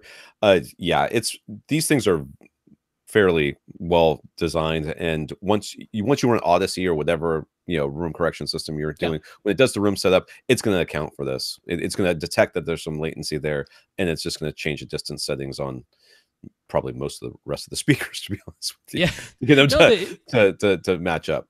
It's usually about 20 milliseconds, which is about 20 feet extra in the distance setting. Your auto setup will take care of that, and it should not be any problem at all. One last little comment was Brent was the guy. Do you remember he was the guy who had the golf simulator that was going to be part of his basement? set up. Does that Golf? ring any bells Oh, for you? right. Yeah. So he mentioned in his email that he does use it all the time. We were like, oh, you're gonna put that thing in and use it once, and probably he's like, nope, I use it every day. So good on you, good buddy. on you, Brent. That's good. That was worth it in that case. Well, yeah, and that's exactly it. I've seen so many. I mean, so my parents have an elliptical machine, right? And elliptical machines are famous for being very good things to hang clothes from, because that's what most people do for them. But my brother, who's autistic, exercises on it twice a day, every day. He's burned through like 3 of them so far. I mean, he just straight up destroys them. He'll do like 30 minutes in the morning and 50 minutes in the evening every single day. So yes, most people, an elliptical machine is a money hole that you just threw away some money on. But for him, my parents, it's not. And in Brent's case, it wasn't as well. So that's great. I'm glad you enjoy your golf simulator thing. If I liked golf, I would love a golf simulator because I hate being outside. All right, Alvin. Alvin enjoyed our explanation about how one speaker driver can reproduce multiple instruments and voices simultaneously, but we mentioned that we were simplifying the explanation a bit by only talking about one single driver moving back and forth. Obviously, most speakers that we buy have 2, 3, or more drivers, so it's some sort of crossover between them. So how does that all work with the whole many individual sine waves can just be added together to create one complex sine wave situation? The way the crossover works is it takes the incoming signal, and either through an active means using DSP or a passive means using the resistors and all the other stuff that's inside the normal capacitors and inductors, that are inside there. It takes the frequencies and splits, basically. If you think about it this way, you're sending it to everything, but the components inside the crossover is blocking some of them from each one of the drivers. So in the case of the tweeter, it's blocking off everything lower than whatever, it's not a brick wall, but it's blocking the number of frequencies below that, and above. For the mid range, it's going to be above and below. And even if there's multiple drivers doing the same job, they're all getting the same frequencies. They're all getting the same information. They're all moving back and forth. But and we'll get to the second part of his question later. So basically that's what the crossover is doing. It's the same information, that you would be sending to a single driver, except it's just being split out over multiple drivers. Yeah, I think he's more on the conceptual level, trying to imagine. So we talked about, so you have this one single complex wave that contains all the sounds that we're hearing from whatever given recording. And in fact, in real life, just out in the world, it's a complex wave in the air that is hitting our eardrum. And that's conveying all the sounds that we might be hearing at any given instant. So he's like, okay, now that one complex wave, we divide it into 2 or 3 or 4 or whatever, however many drivers. That complex wave is now divided that many times and duplicated that many times and sent to all those drivers. But then we're saying, but this driver isn't playing that entire complex wave. It's only playing a portion of it. How does that work? Well, you send it. So if we think about the very simplest crossover, a first order crossover, where it's only attenuating at a rate of 6 decibels per octave, that can literally be for the tweeter. So you're rolling off the low frequencies. That can be a single capacitor. That can be your first order crossover piece of equipment that makes that happen. And on the woofer, so if we're talking about a 2-way speaker, like a bookshelf speaker, on the woofer, you're attenuating the high frequencies, and that can literally be one inductor, and that can be it. So the same complex wave is being sent to both of those devices. When it goes through the capacitor, that is, so the capacitor, it's like a damper, you could almost think of it, as it's going through. Yeah, it's absorbing some of the energy. Right. I think of it. I always think of capacitors like sponges. Yeah. So it kind of, as you pass it up through, and you can wring it back out. Yeah. Right. Yes, exactly. So it soaks up. In this case, it's soaking up more of one part of the frequency than other ones. The reason it ends up attenuating the lower frequencies is because that's where most of the energy in the signal is. The higher frequencies have less energy. So as it's absorbing energy, percentage-wise, it's absorbing more from the low frequencies than it is from the high frequencies. So it's essentially letting through more. It's attenuating everything, but what comes out the other end is more of the high frequency energy is still present as a percentage of its original amount versus the lower frequencies. So that ends up lowering it. So if you're thinking about what happens to that original complex wave, it's just shrinking it in amplitude, but the lower frequency part of that ends up getting shrunk a little bit more. So it changes, it doesn't change the entire complex wave, but it just alters the peaks and dips, and the parts that are due to the low frequencies get attenuated a little bit more. On the inductor side, it's kind of a similar thing. So that is, the inductor is taking the original signal and it's actually inducing that same signal on a, like, you could think of it as two wires next to each other. The original signal is coming through the first wire, and it's causing that same signal to flow through the second wire without the signal originally being sent through the second wire. So it's inducing the same current in the wire next to it. And that has the opposite result, which is that the lower power high frequencies can't induce themselves into that second wire as much as the higher power low frequencies. So percentage-wise, you have less high frequency versus the low frequency in the inductor. So again, that complex wave goes in, and what comes out the other end of that inductor is a slightly different shape, where the high frequencies have now been reduced compared to the low frequencies.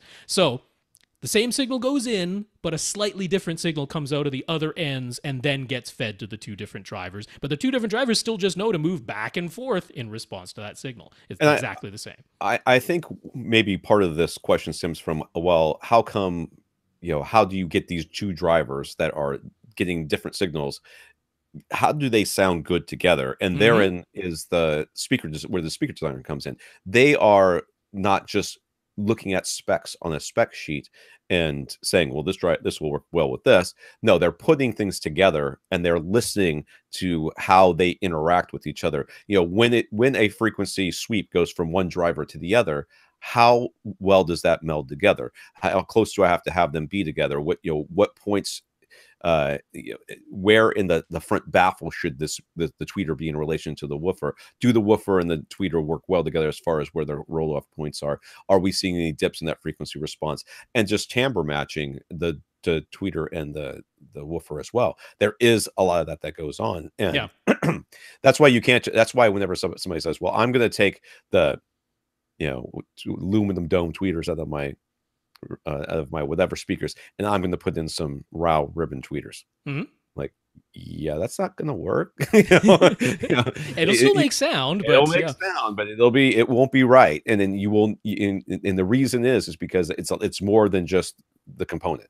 There's a lot of design that goes there. Yeah, again, conceptually, you can think, so the original complex wave, one of them goes into the speaker, gets divided into however many, let's just say a two-way, because that's easier to describe, gets divided. So what comes out of the crossover is two slightly different complex waves. But then when the tweeter and the woofer produce those two now slightly different complex waves, remember, now we just add those two complex waves back together again, and you're hoping that what comes out is the same as what originally went in now. So it kind of went in, divided in two, got a little bit changed, comes out as two, but when we put those two back together, we're hoping we get the original back. Right.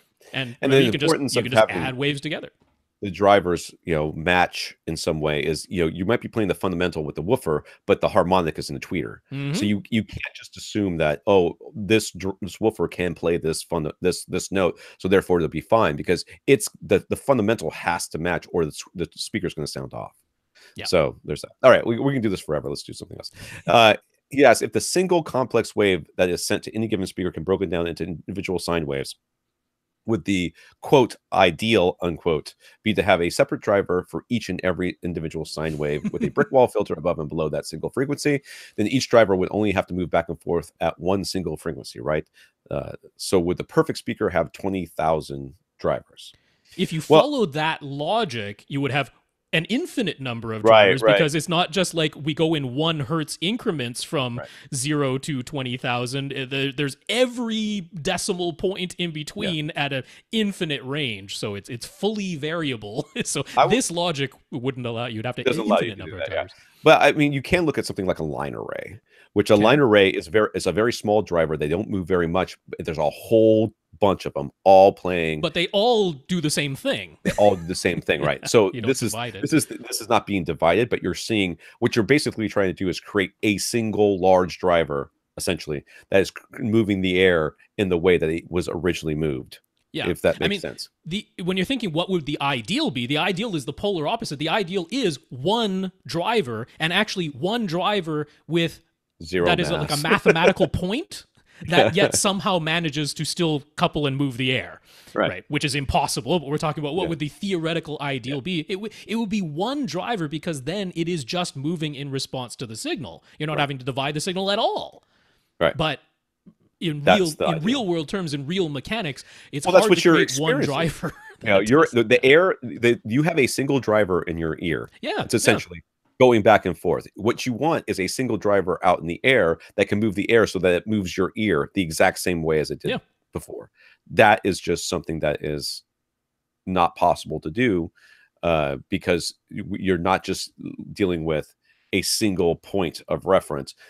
Sounds are coming from multiple places. So, I mean, it would, anyways. like Rob said, impossible, but it would be nice if there are ones that try. We have single driver speakers, but they don't work. not ideally anyway. Headphones, because then you don't have to move the air very much. Steve is a fairly small theater with a permanent opening on the right side that goes into his dining room. Boy, today is all about the open concept, about the open rooms. He tried surround back speakers for a while, but this seat is quite close to the rear wall, and he found they just sort of smeared and blurred the rear sound effects. So we went back to using 5 speakers. Dude, welcome to my world. I did the same thing, and I think I was sitting even further away from my back wall than you are right here. So if we're looking at this, again, a left side wall is there. There's a door at the back, the rear left hand of the room. So projector up on the ceiling, and the very smack up against the back wall. There's a one surround speaker. It looks like is on a stand. Is that right? No, there's a half wall. They're both on the walls. Yep.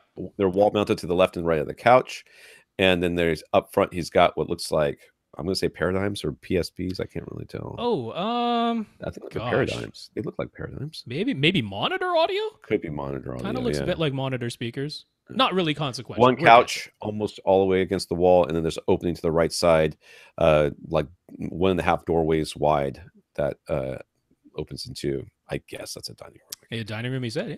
Permanent opening in any case. Then he installed front heights for Atmos using SVS prime elevation speakers on the front wall. He cannot honestly say that he's been all that impressed, but he's willing to try a 5.2.4 step regardless. And now he's just trying to figure out where to position the rear pair of overhead speakers. Okay. So I just want to say, we talked about this, and, don't be surprised if you're like, oh yeah, they're up there every once in a while. I watched all of Deadpool 2 and went, nope. Never heard of the bass in Deadpool 2 was kicking though. Okay, so that's fine. But I never once noticed them, and I was whatever. So his first thought was put another pair of prime elevation speakers directly above his side surround speakers, essentially surround heights.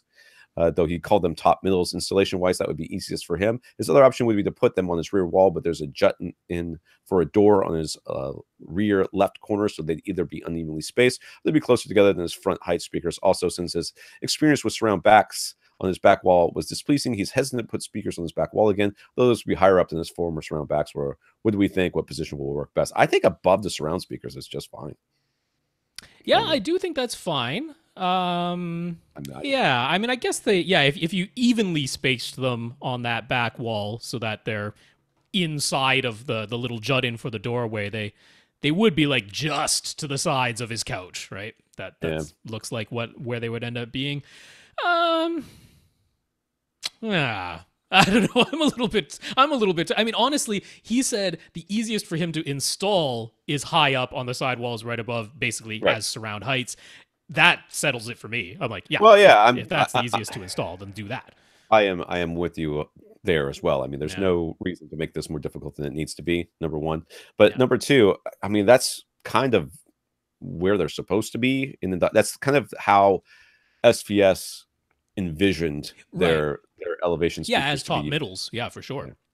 So, again, don't be surprised if you don't notice anything fantastic. So, I don't know what to tell you. I keep looking for the buy the Jurassic Park 4K, buy the Jurassic, and then watch the first 5 minutes of it and say, and if you're not like walking away going, oh yeah, that made a big difference, then just return watch everything. That over and over and over.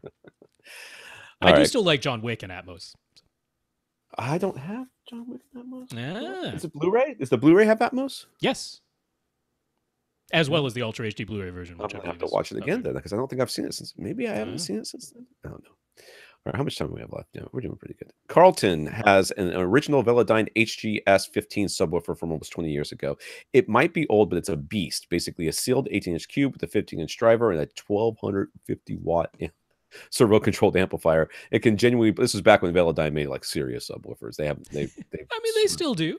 They kind of. They're not the only dedicated subwoofer in town game anymore like they were 20 years ago, though. This was probably really pricey when you bought it, too. Yeah. It can generally play down to 18 or 19 hertz, and it was the first piece of really nice home theater equipment Carlton ever owned. His wife jokes that she married him because of his subwoofer, and he says he married her because she actually likes subwoofers.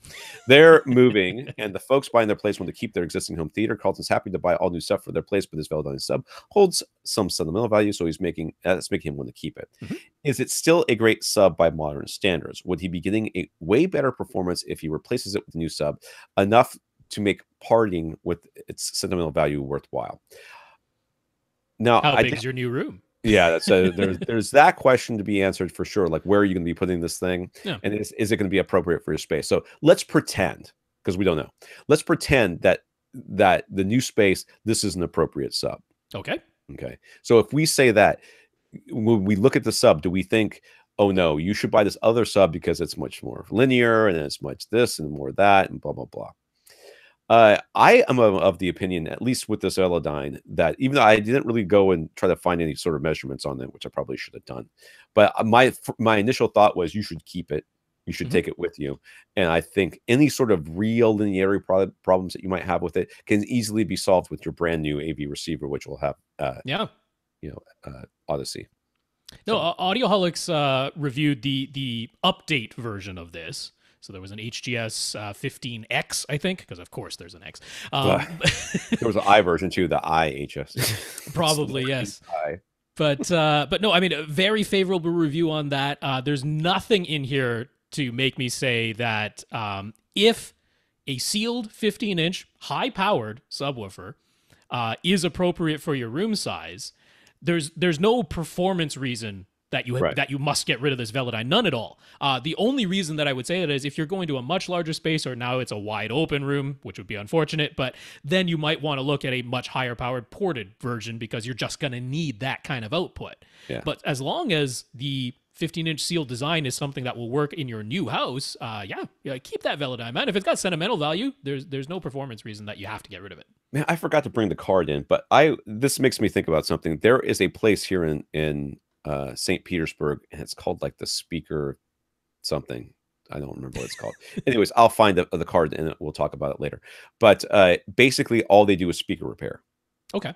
So I've been driving by this place, and I'm like, the speaker spot or whatever it is, or speaker something. And I went in, I was like, and I looked around, and it's nothing but like open drivers everywhere.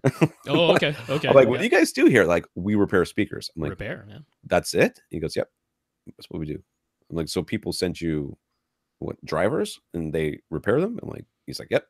Okay. So I mean, he don't really build speakers or anything. Or you might send them a speaker and they're like, okay, this driver's blown completely, but we can replace it with this other one and that sort of thing. But if they were gonna like repair a speaker, it's about $75. He said just like to do a surround repair. Sure, yeah. All that other stuff. So all you guys out there, I'll get the card and we'll talk about it next week or something. But I now have some place to send you that's basically all they do. So we put that in our repertoire of things that we talk about. This makes me think of this because I'm going to get to his new house. Somebody's going to put a hand through that freaking woofer and he's going to need to repair it. All right. So if he takes the Velodyne with him, he'll want to replace it with for the people buying their old place, which a currently available sub would be comparable and which would physically fit since his HGS15 was perfectly situated in his old setup. Probably built it around the sub. Maybe. The available space is 18 inches wide, 20 inches deep, and 19.5 inches tall. So that's actually a pretty standard shape. I mean, I even think an EP500 fits in that, to be honest with you. That's pretty close. I think so. The only one may be the height, because some of them are like 20 or 21 inches tall. So maybe the height. But I did not look up anything because I saw that you already had stuff looked up. Yeah, so well, I mean, like a 15-inch sealed sub, and I'm like, I went right to HSU, right there, ULS 15 Mark II, Right. $800 will fit in these dimensions, and it's a nice, high-powered 15-inch sealed subwoofer. I can't think of anything much more comparable than that. Right. Also, Power Sound Audio has their S1510, their sealed 15-inch, fairly high-powered, which also, dimensions-wise, will fit just I think it is 19 and a half inches taller. One of them was, maybe it was the ULS, with its feet. So, but anyway, those two are the ones I went to immediately, and it should work unless they're too expensive. I'm not sure, but he didn't mention that. So All right. He's gonna roll in the price of the house anyways. Yeah. Brandon had the Epson Home Cinema 3500 projector that was damaged by lightning strikes near his home, so he's looking to replace it. Now that we've seen the big announcements out of IFA, he's just trying to decide what to get. He has some light control, but he has light-colored walls, a white ceiling, and doesn't get some ambient light coming through the covers on his windows during the day.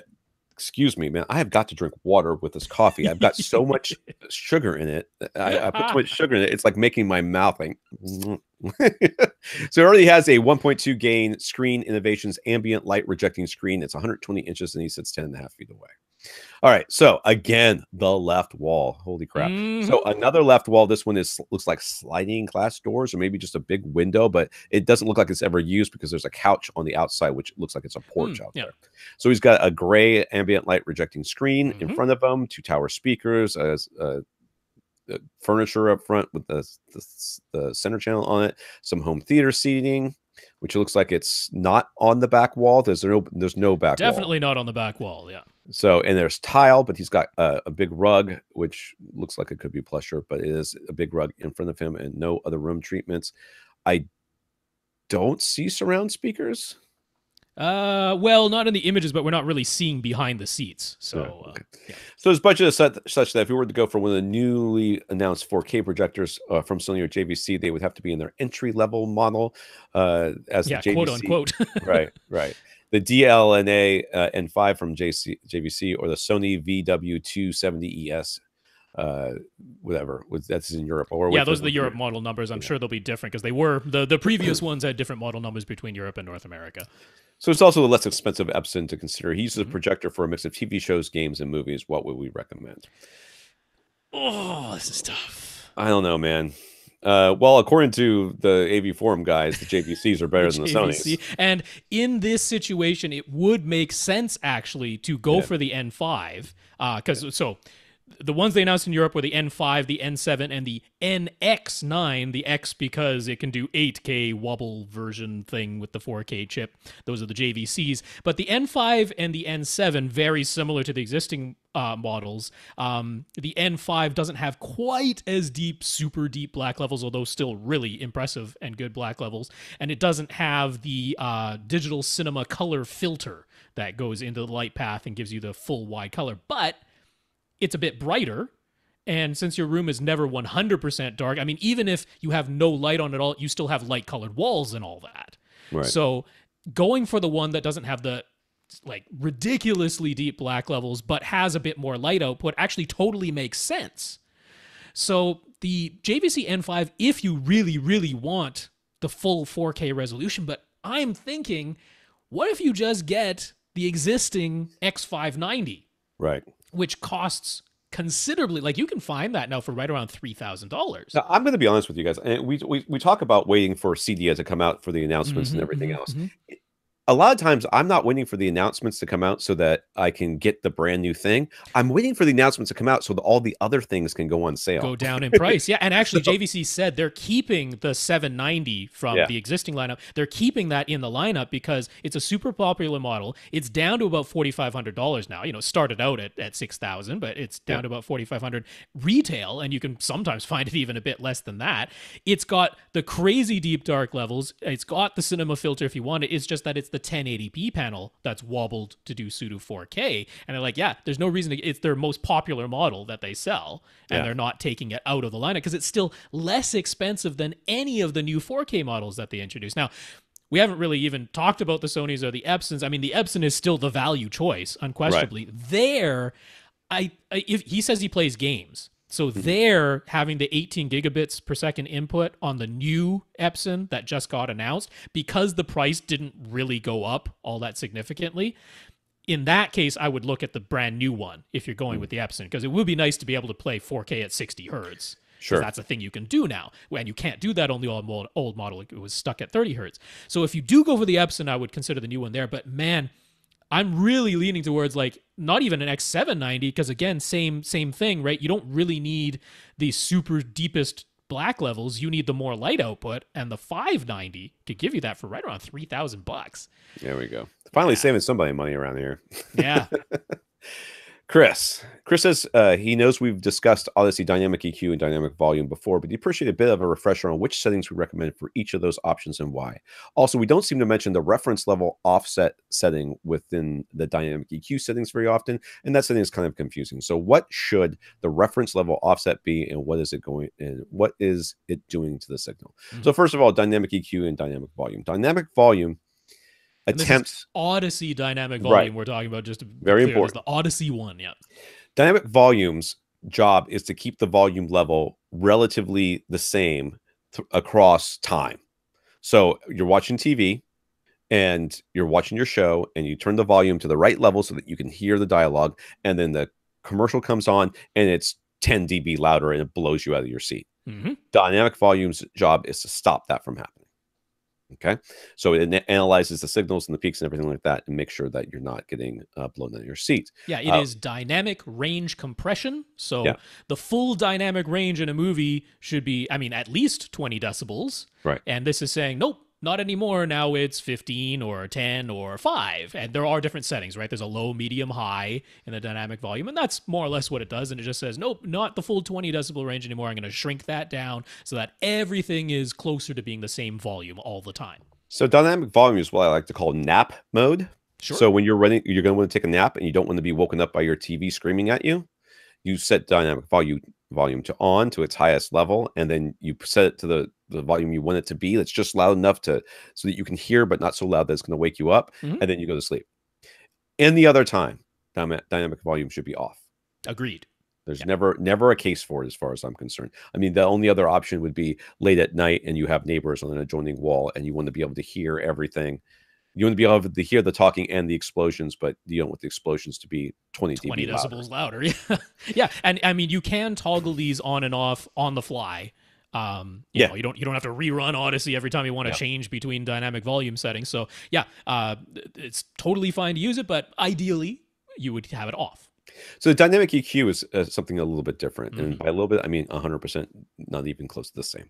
So what does dynamic EQ do? Dynamic EQ, our perceptions of sound level or sound volume of sound intensity changes based on the volume. So in the bass range in particular, as we lower the volume of the overall volume of the bass, our perception of how loud it is actually goes down much faster. Yeah. So what this does is, as we come from reference level, where reference level, we know that we perceive the bass to be this level, and it is that level. As we lower off of reference level, our perception of bass goes way down very fast. So Rob will tell you the exact numbers. I mean, I can't remember that stuff, but basically, in order to keep us to perceive the bass to be the same volume as it should be compared to all the other sounds, it actually brings up the volume of the bass slightly, depending on what volume you're at, so that it is perceptually the same volume as the other sounds in the track.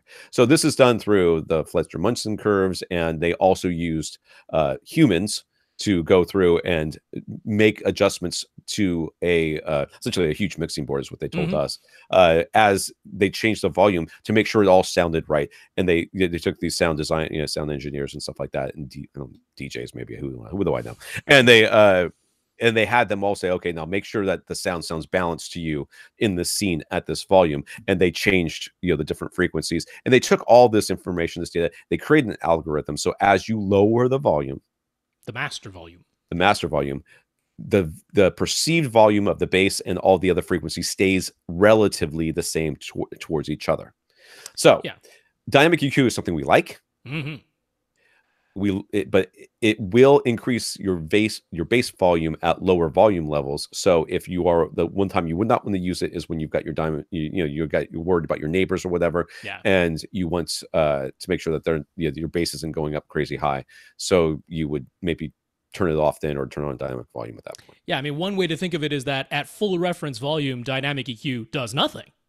Yeah. And it's only when you lower the volume that dynamic EQ comes into play. And it's to keep all the sounds audible. So like one of the figures that you do down at 20 hertz, the bass needs to be, what is it, like about 80 decibels or something like that, just for us to even hear it. Any quieter, and I mean, it's there. You can measure it, but we just don't hear it. That's just our human hearing if it's any quieter. So of course, if in the recording it was meant to be 80 or 85 decibels, and we can hear that at full reference volume, but then you're listening at minus 20, which you very well might be doing. Now it knocked that down to like 60 decibels or something, and you literally can't hear it. It is playing, but you can't hear it. So dynamic EQ makes it so you can still hear it. But then that means it's playing at the audible threshold, which might be like 80 decibels, which is still loud, and maybe late at night when you don't want to bother anybody else. You don't necessarily want that on. But yeah, we like to have that on since most of us don't listen at full reference volume. And that leads us right into what is that reference level offset. I don't know what that reference level offset is. I think I do, but I'm not going to make a guess at it.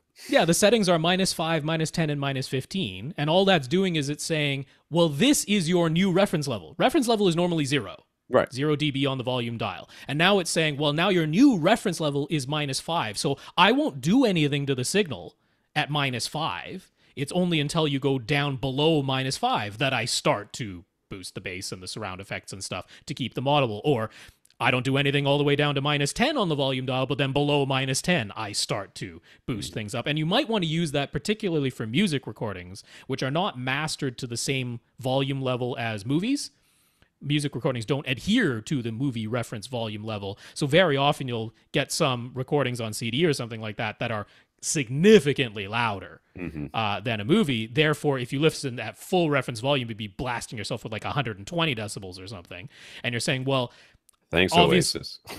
Yeah, obviously I want to turn that down on the master volume dial at 0 dB. It's way too loud, but when I turn it down, dynamic EQ kicks in and starts boosting the bass, so it's way too loud even at the comfortable level. Then you can set a reference level offset to say, don't do anything at -15 decibels. Don't do anything because that's actually correct. So that's what the reference level offset does. There you go. And if you're like me and you only ever watch video content in your home theater, just turning it on with 0 is fine. There you go. Yeah. Francis on Facebook. He's got sound format confusion. Francis has an LG E7 OLED and a Marantz SR7010 receiver. If he uses the OLED's built-in Netflix app and he just uses the TV all by itself for its built-in speakers, everything seems to play fine. Okay. But when he uses HDMI ARC for full surround sound from his Marantz receiver, he gets short audio dropouts every 15 seconds or so, which is obviously very annoying. Could it just be a faulty HDMI cable, or is it something else? Oh, it sounds like CC. It sounds like I don't think so. I mean, I've used this, almost this exact setup. So I have a B7 OLED instead of an E7. I have the exact same SR7010 receiver. I've actually done it with HDMI CEC on, so that when I press the power button on one of them, the power goes off on both of them. I don't have this issue. And I'm using HDMI ARC. So something is faulty here. Yeah, the cable though, for every 15-second dropout, it sounds like it's the handshake. It's shaking. It does, but that could be the cable. It can be as simple as a loose connection in one of the ports. That can definitely cause this type of thing. We cannot eliminate that it's the cable. We cannot eliminate that it's just the plug that you're put. In fact, I think the most likely thing is that one of the ports is just a little bit loose, because that's really, really common. But it also could just be, the strain relief where the actual wires go into the plug on the cable itself. You bend that a few times, something comes a little bit loose. That seems quite likely. It could also be, though, the HDMI board in either of these devices. That's not impossible. Unfortunately. It's really tough to nail down exactly. But the easiest thing, of course, is to swap out the HDMI cable. That's the easiest and least expensive of these. I hate this type of troubleshooting, but what else can you do? It could be the cable. I would suspect a port before anything else, like just a loose, jiggly port. So he has an Xbox One S. If he sets its bitstream output to format to Atmos, every sound, regardless of the original source, comes from up as Atmos on his Marantz. Yes, Really? it does. It doesn't really. Other than physical discs, it will switch. But I had not noticed that at all. It says even the screensaver is Atmos. Yeah, that's true. That's true. It plays nothing in Atmos. You're getting silence. Is there anything that would be done about that? Yes, you can use a different device because that's exactly what there's no. Okay, we've discussed this multiple times, and Atmos right now, it does all it takes whatever sounds you have, it decodes it, then re-encodes it into Atmos if you tell it to, and then bit streams it out as Atmos. Yep. Well, that means that every speaker in your system is being assigned sounds by the Xbox One. No, basically, and that Atmos sound is like, okay, yep, it was stereo when I got it, so I'll decode it into PCM and then re-encode it into Atmos using only the front two speakers to do it. And there's no way to not do it that way, other than to set your receiver to, your Xbox, you have to change it from time to time to PCM. Yeah, 5.1 PCM. And then send it out that way. You want to know what I've resorted to? What? I have my Xbox. I have my Xbox One output stereo. Yeah, I have it output stereo because then I can upmix it using DTS Neural X or Dolby Surround upmixer, which does a terrific job.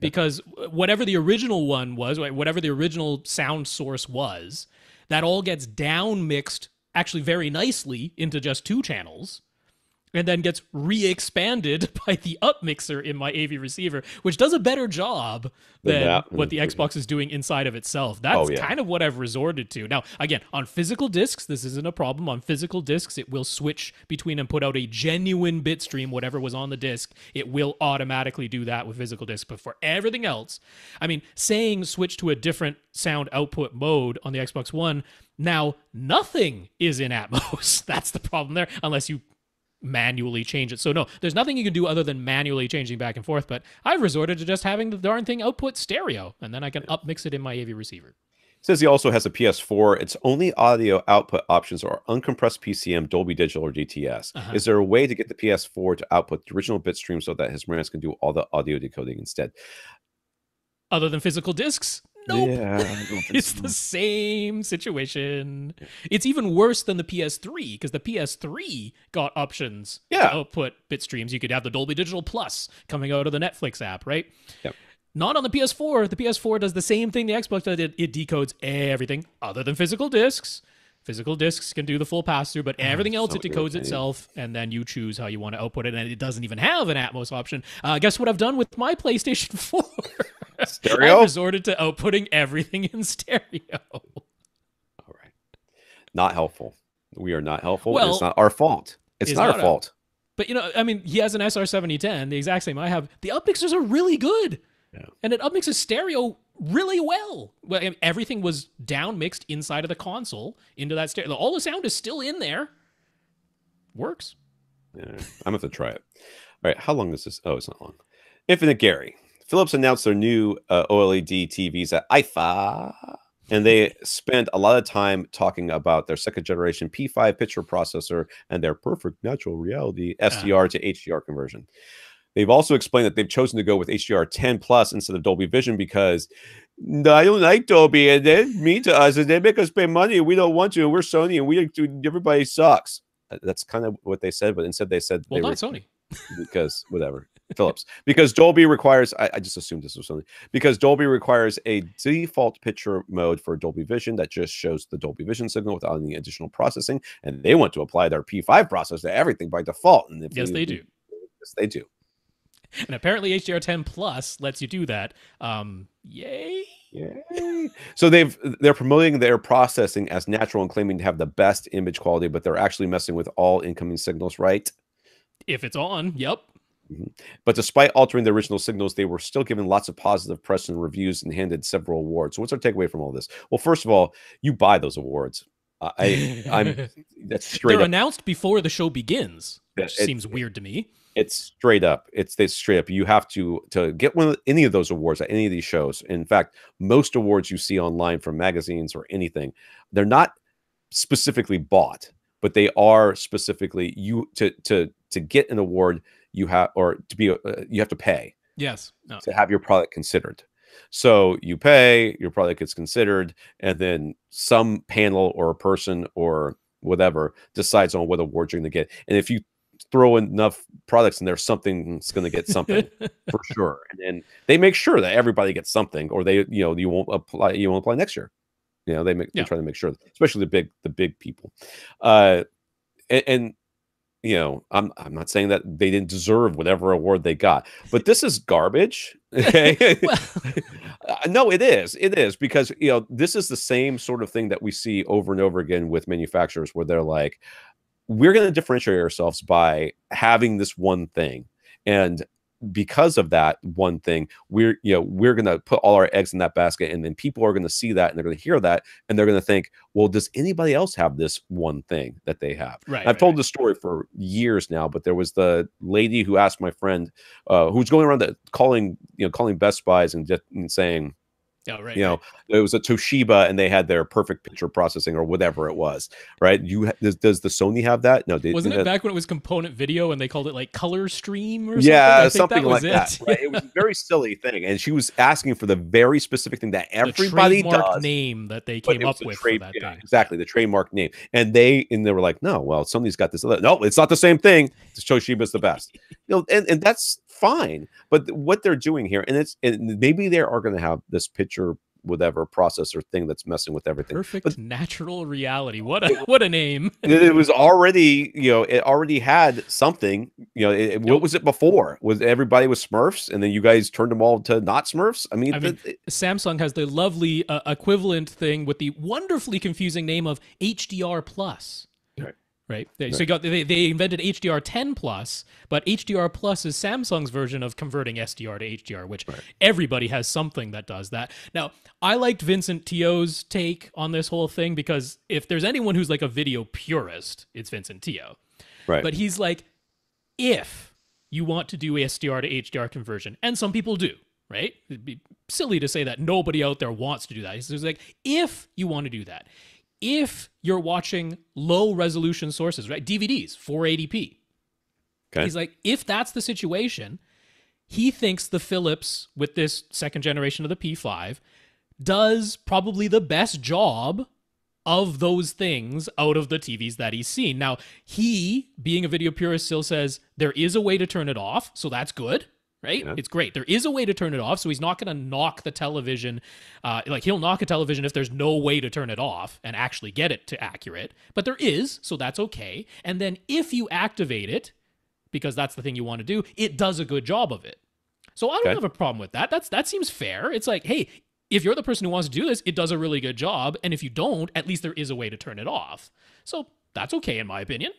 Yeah, but the whole Dolby Vision is making us do this other thing, and therefore we're not going to play nice with them, and they're not. This is the reason why we didn't pay whatever I was amazed because they were that candid about it, because they were asked directly, like, how come no Dolby Vision support? They're like, Dolby requires that the default mode has no other picture processing applied to it, and by default we want to apply because that's our thing. That's what we do. We have this P5 processor. I mean, that's fine, but it's still really, I mean, they came up with the technology, which apparently works. I mean, I haven't seen it, so I don't know, but and everything else is marketing excuses for why they don't have specific features. They spend a lot of money, I'm sure, coming up with this technology, and they've got to return some of the get returns on some of that investment. Yep. And the way they do that is by making it sound like everything else is worse than them.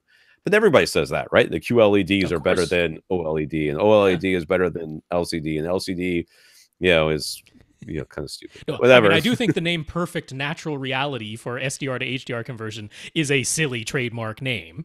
Yeah. But what it does, and it does it apparently quite well compared to everybody else's SDR to HDR conversion. So, and you can turn it off if you want to. So, yeah.